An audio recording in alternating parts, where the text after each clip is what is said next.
विवेकानंद केन्द्र रे गुरु पूर्णिमा पालित होईछि। सहर जेल रोड स्थित विवेकानंद केन्द्र रे पवित्र गुरु पूर्णिमा पालित होईछि। एही परिप्रेक्षी रे आयोजित कार्यक्रम रे श्रीरामचंद्र संस्कृत महाविद्यालय अवसरप्राप्त अध्यक्ष डॉक्टर लक्ष्मण विश्वाल मुख्य अतिथि भावे जोगदी गुरु पूर्णिमा दिवस पालन तात्पर्य संपर्क में आलोचना करथिले। विश्वर सर्वश्रेष्ठ वैदिक ग्रंथ रचना माध्यम रे समग्र जगत रे मानव समाज को नूतन दिग्दर्शन देइतिबा मुनि व्यासदेवंकर जन्म दिवस को गुरु पूर्णिमा भावे पालन करा जायथाय। एही दिवस को व्यास पूर्णिमा भावे मध्य पालन करा जाय। विवेकानंद केन्द्र प्रांत संचालक प्रेमानंद पीरी एथरे सभापतित्व करने सहित कार्यक्रम आभिमुख्य संपर्क में सूचना देते।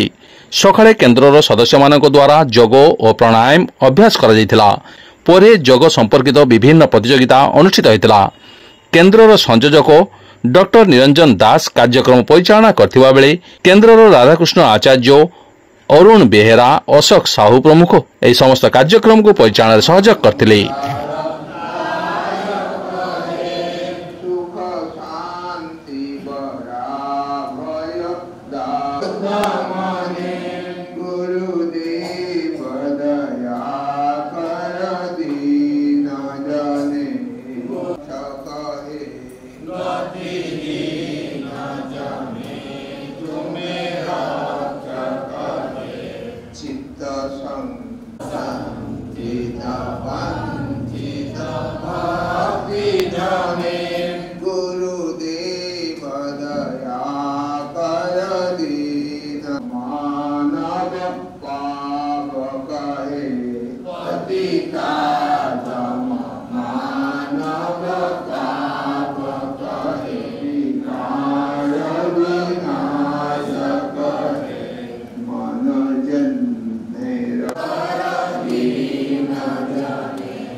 जहाँ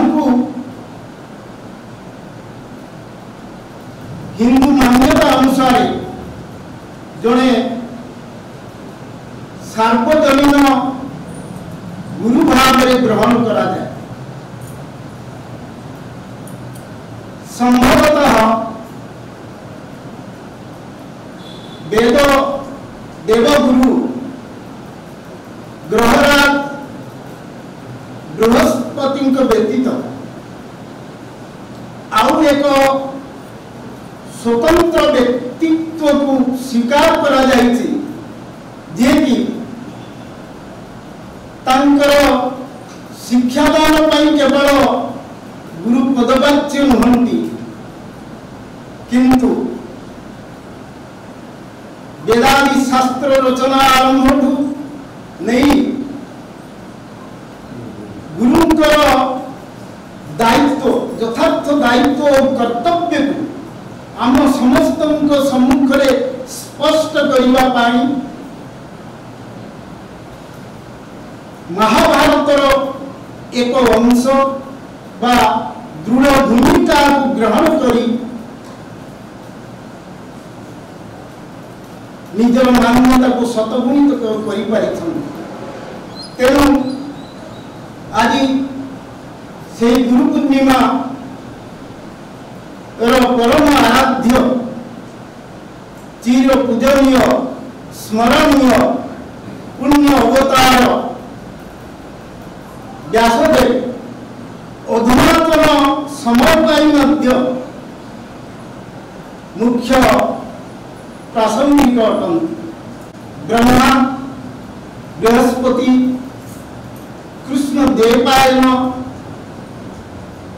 भावरे एही महाभारतीय वरेण्य समस्त परम पूजनीय पितृस्थानीय पितृभ्य श्री श्री व्यासदेव को एकत भाव स्वीकार करी तांकर जीवन अवधि को 3000 वर्ष अधिक व्यक्त କରିଛନ୍ତି। ଆଉ କେହି ତାଙ୍କୁ ବାରମ୍ବାର ଅବତରିତ ହୋଇ ଅବତାର ରୂପରେ ଜନ୍ମ ନେଇ ଯଥାର୍ଥ ଗୁରୁଙ୍କର ଦାୟିତ୍ୱ ସମ୍ପାଦନ କରିଥିବାର ସ୍ୱୀକାର କରିଛନ୍ତି। ପୁଣି କେହି ମହାଭାରତ କାଳିକ ଶାସ୍ତ୍ରର ଅଭାବ ପୂରଣ ପାଇଁ, କାହିଁ ନା ସେତେବେଳେ କିଛି ଏଭଳି ଶାସ୍ତ୍ର ରଚନା କରିବାର ଆବଶ୍ୟକ ଥିଲା, ତେଣୁ ଏହି ଶାସ୍ତ୍ରର ଅଭାବ ଥିଲା, ସେ ଶାସ୍ତ୍ରକୁ ପୂରଣ କରିବା ପାଇଁ ଏବଂ ବିଶେଷ କରି ଜଣେ ଆଦର୍ଶ ଗୁରୁର ଦାୟିତ୍ୱ ଏବଂ କର୍ତ୍ତବ୍ୟକୁ ସ୍ପଷ୍ଟ କରିବା ପାଇଁ ଏବଂ ତାର ନମୁନାକୁ ପ୍ରଦର୍ଶନ କରିବା ପାଇଁ ଜଣେ ଗୁରୁଙ୍କର କଣ କଣ ରହିବା କଥା, ସମାଜ ପ୍ରତି ବାର୍ତ୍ତା ସମସ୍ତଙ୍କ ପାଇଁ କଣ କଣ ରହିବା କଥା, এই নমুনা প্রদর্শন করিবা পাই সে নিজের মান্যতাକୁ